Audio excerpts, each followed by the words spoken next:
every idea na pumapasok sa akin, ina-execute ko agad kahit na very uncertain pa yung kakalabasan niya. You need to act on it fast para malaman mo kung para sa'yo talaga yun. Ibig sabihin ng fail for me is first attempt in learning. Every failure is just a lesson. Kwentuhan with Amplify Media. I've seen his habits and consistency and yung biglang pag-boom ng business niya. So, introduce yourself. Okay, so I'm Lawrence Angelo Ungson. I'm 27 years old and I'm the CEO and founder of Soul Protect. So I've established it when I was still in my early 20s. So it's a shoe restoration, shoe cleaning business, and right now we've added other services like cup and bag cleaning and restoration. So, magpo 4 years na rin siya this February 15. I think my secret is that I have no secret. I just do the things that needs to be done. Para every day, I take it day by day. So, Sir Lawrence, nagkwentuhan tayo last time. So, nasabi mo siya na 20 years old ka pa lang. Yeah. Nag-start ka na mag-business.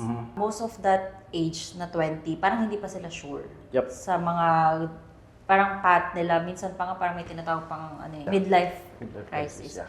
So, what pushed you to start that early?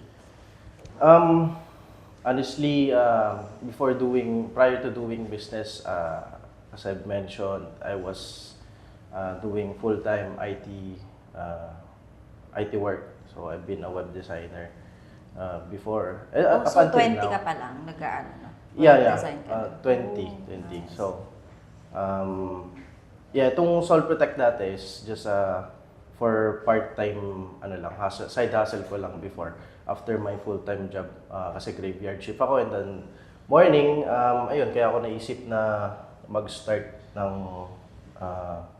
side hustle kasi pandemic that time. So, sa morning, hindi ako makalabas. So, nag-isip ako ng way to use that time to generate income. Para hindi rin namamatay yung oras, no? Yes, kasi yun nga, nandun lang sa bahay. So, and ayun, I think that's God's divine gift to me. So, every idea na pumapasok sa akin, ina-execute ko agad kahit na very uncertain pa yung kakalabasan niya. Wala, trinay ko lang, in-start ko lang. So, until nagkaroon ng maraming demand, doon ko napagtanto na marami palang nangangailangan ng ganitong service dito sa La Union. Kahit na nasa probinsya tayo, marami palang sneakerhead or sneaker collector. So, Okay. yun. Natakot ka ba nung nagsisimula ka pa lang? Did you feel na parang, nakakatakot ba? Tama ba itong ginagawa ko or what? Yes, fear hindi naman mawawala yan pagka, I think pag nag-uumpisa ka sa isang bagay. The most important thing for me is to, just start kahit na takot ka kasi you'll be stagnant if, and mawawala yung idea na yun kung hindi ka nag-execute. Meron akong nabasang famous quote. Sabi niya, focus on yourself and your business will follow. Do you believe in that ba? I definitely believe on that quote. Kasi ganun yung ginagawa ko. So, ayun nga, if you prioritize yourself, if you work on yourself, on your mindset, on your health, then definitely maganda yung kakalabasan ng negosyo mo. Yun, mas nalilid mo yung team mo kung kaya mong i-lead yung sarili mo. But first thing before you become a leader is that you need to be able to lead yourself first before you can lead others. Easy man ngayon pakinggan pero parang ang vision ko sa Soul Protect is to become the best shoe restoration. Not just in the Philippines but in the whole world. Yan yung mindset ko. So, I'm training leaders right now na makakatulong sa akin in the future. Iba-iba talaga yung perspective or parang pagkakaintindi ng tao sa mga, like for example, yung quote na yun. Yeah. Kasi ako naman, ang pagkakaintindi ko, yung ko naman doon, focus on yourself so your business will follow. Like, sila, alam talaga nila yun na twice a week ako nagre-rest. Yep. Kasi my first is yung rest ko talaga. And yung rest ko na isa is parang planning. Kasi kapag humarap ako sa kanila na I'm not ready, hindi ako mentally prepared, tapos pagod yung katawan ko, hindi ko sila malilid. Yeah. So kapag toxic ako, magiging toxic din yung may business. influensyan mo rin sila. Oo. Ma-absorb nila yung energy mo. That's why the very first thing I do in the morning is that work on myself. I do not browse or doom scroll sa social media kasi once na nag-doom scroll ka, pagising mo, mako-consume mo na yung mga nandun. Unless Be yung... careful what you when you consume. consume. Unless yung social media mo is naka-curate na. Like, ngayon sa akin, more on business, content, ganyan, or motivation. So yun, first thing I do in the morning is that I work out. I make sure na active yung utak ko. I meditate. So, when I go to work at 9 a.m., ayun, makikita nila yung energy ko. Kasi magre-reflect yan pagpasok mo pa lang sa shop. Makikita na nila kung kung groggy ka, kung high energy ka that day. Kapag may nangyari nga before, ako nun, parang toxic ako. So, anong nangyari sa amin? Toxic. Yeah. So, dapat talaga yung nagli-lead sa Lead inyo. talaga is maayos. The mindset shift that changed me is that when I decided to change. Kasi nothing will change if nothing changes. Tsaka no one will save you. Ikaw Yes. lang talaga ang makakasave sa sarili. Exactly. Yan, dati, sabi ko nga, hindi naman ako ganito dati na mag-isip. Binanggit mo yan dun sa event before. Yeah, hindi ako ganito mag-isip dati. I'm earning decent amount of money when I'm employed. And then, mabarkada ako dati, labas dito, labas doon. Nabuta ko pa yung nagiinom kayo. Oo, ma'am. Post mo. Oo, ganun. And then, recently, last year lang, I decided to quit totally drinking alcohol. Kasi I realized that I've wasted a lot of time consuming alcohol. Kasi, first, when you... Hindi naman sa pagmamalinis, pero Hindi sa pagmamalinis. yun talaga Hindi yung pagmamalinis. process. Hindi ko sinasabing mali din ang pag-inom ng alcohol kasi duman din ako doon. But it's just my personal choice for me to get better. So kasi ayun, yung time na umiinom ka with your friends, not bad as well. Umiinom Kasi ka. bonding naman. Yeah, bonding naman. But naisip ko na those times you can use that on improving yourself, reading books, or Habang nasa peak ka pa, no? Yeah. Habang nasa early 20s pa ako, yung malakas pa ako. So, ayun. I want to invest on myself as early as now. Kung ano yung mga bad habits na kailangan kong tanggalin or improve, gagawin ko talaga. Kasi ngayon nga, I'm locked in right now. Yeah. Kasama na yan sa sa self-development. Na when you want to improve, parang mas nagiging aware ka na sa mga taong sinasamahan mo. Kasi nga, ayun nga, time is the real currency for me. Meron kasi akong paniniwala na parang yung time natin, it's like yung money na binigay sa'yo. So, saan mo siya gagamitin? Either gagastosin mo siya for, yung 20 pesos mo, gagastosin mo pang pang pagod ka pa doon, nahagard ka pa doon. Yeah. Or yung 20 pesos na binasa mo ng libro, tapos alam mo mayroong improvement. Yes. So yun yung mindset ko when it comes to cut talaga ng time ko. Yeah, going back dun sa ma'am, sinabi mo na parang cutting off people. Yeah, tama. Kapag hindi na kayo align sa isa't isa, like ikaw gusto mo mag-level up and then siya nandun pa rin sa level na yun, wala namang masama.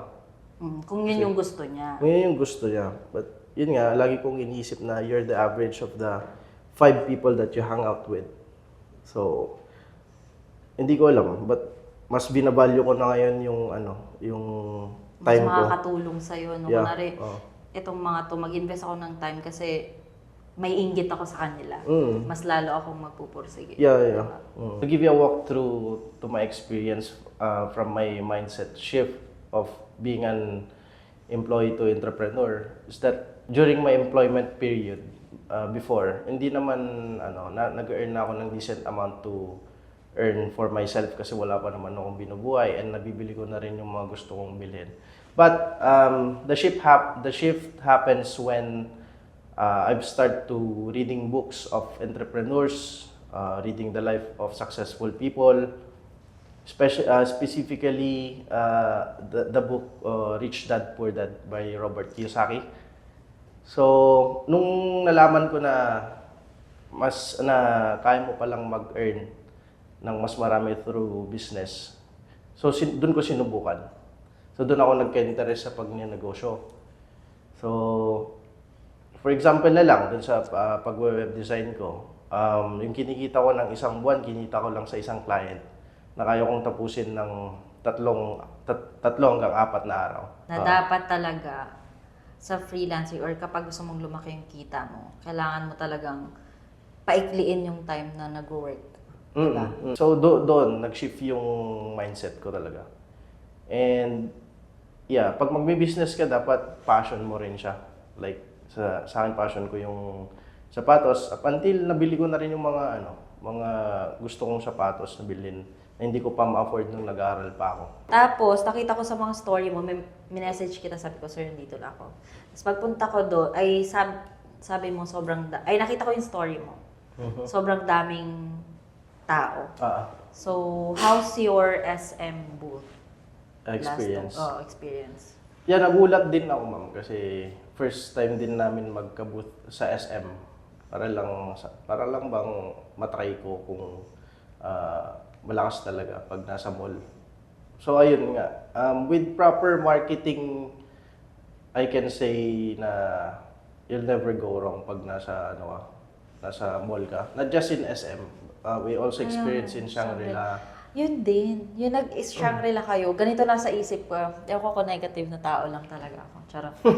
Kasi nung nasa Shangri-La, kasi for example, pupunta ako ng Shangri-La para mag-relax. Yeah. Hindi naman ako pumunta doon para magpalinis ng sapatos. Pumunta ako doon para mag-relax, kumain, ganyan.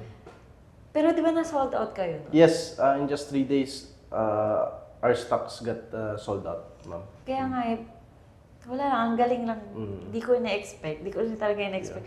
Yung nasa kayo, SM kayo, hindi ko na-expect na gano'n. Kasi nga parang, kaya ka nga pumupunta ng gano'n, hindi ka naman para talaga magpa-service. Unless pang-relax, pang-kain, di ba? Marerelate pa rin to sa kasi marami pang hindi informed sa ganitong service. But deep inside, subconsciously, alam nilang kailangan nila yung ganitong service. So, a quick, serious, questions. Yeah. So, tinatanong to ng mga sambayaran. Charot! Okay, so, are you single daw ba, Sir Lawrence? Yes, as of now, I'm single. Yeah. Sa mo naisip mag-single? Charot. Single na ako for over 2 years. Ay, magto 2 years pala. So, yeah, nakafocus muna ako sa scaling ng business, sa business, ganyan, improving myself. But I'm still open on dating.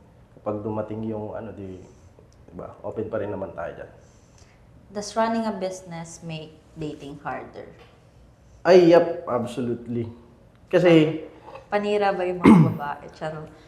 hindi naman. Hindi naman, ma'am. Pero, mahirap maghanap ng partner na Same drive. maiintindihan ka. Or same drive, tama. Kasi running a business, it's very demanding, time consuming. There will come a time na, especially sa early stages, kailangan mo mag-invest talaga ng maraming oras.